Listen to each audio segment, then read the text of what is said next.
応援してるよ応援してるよあなたならきっとできるよあなたならきっとできるよ誰でもつまずくことがあるよ誰でもつまずくことがあるよ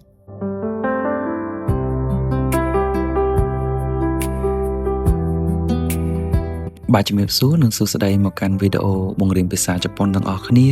សូមស្វាគមន៍ទៅកាន់អ្នកដែលកំពុងតែរៀនភាសាជប៉ុននិងអ្នកដែលតែងតែទស្សនាវីដេអូរបស់ខ្ញុំដែលបានបង្រៀនកន្លងមកនិងអ្នកទាំងអស់គ្នាថ្ងៃនេះយើងជួប3 clear ទៀតជាលក្ខណៈថាយើងលើកទឹកចិត្តគេក៏ដូចជាលួងលោមគេនៅពេលដែលនរណាម្នាក់បាក់ទឹកចិត្តអញ្ចឹងខ្ញុំសង្ឃឹមថាវីដេអូនេះក៏អាចជាជួយជាចំណេះដឹងដល់អ្នកទាំងអស់គ្នាថ្មីផងដែរសម្រាប់អ្នកហ៊ាននិយាយហើយក៏ដូចជាអ្នកទាំងហ៊ាននឹងនិយាយហ៊ានទាំងសរសេរទាំងពាក្យថ្មីអញ្ចឹងអ្នកទាំងអស់គ្នាបាទ clear ទី1របស់យើងគឺ ON stereo ON stereo ខ្ញុំគ្រប់គ្រងអ្នកខ្ញុំគ្រប់គ្រងអ្នកណា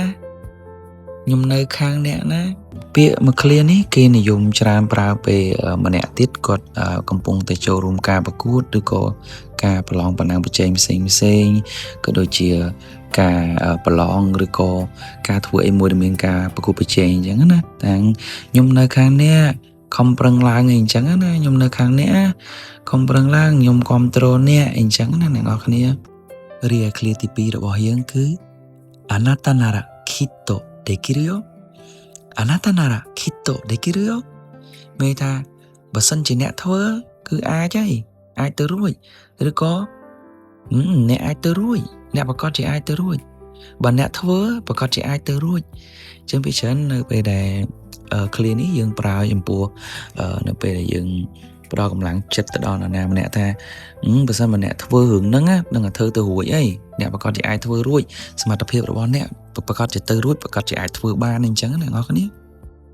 ហើយ clear ចុងក្រោយរបស់យើងគឺ誰でもつまずくことがあるよ誰でもつまずくことがあるよមានថាអ្នកណាក៏ចេះផ្លាត់ស្នៀតដែរអ្នកណាក៏ចេះជពុបជើងដួលដែរឬក៏អ្នកណាក៏ធ្លាប់បរាជ័យដែរអញ្ចឹងណាអ្នកនរគ្នាតែមិនមែនតែអ្នកទេ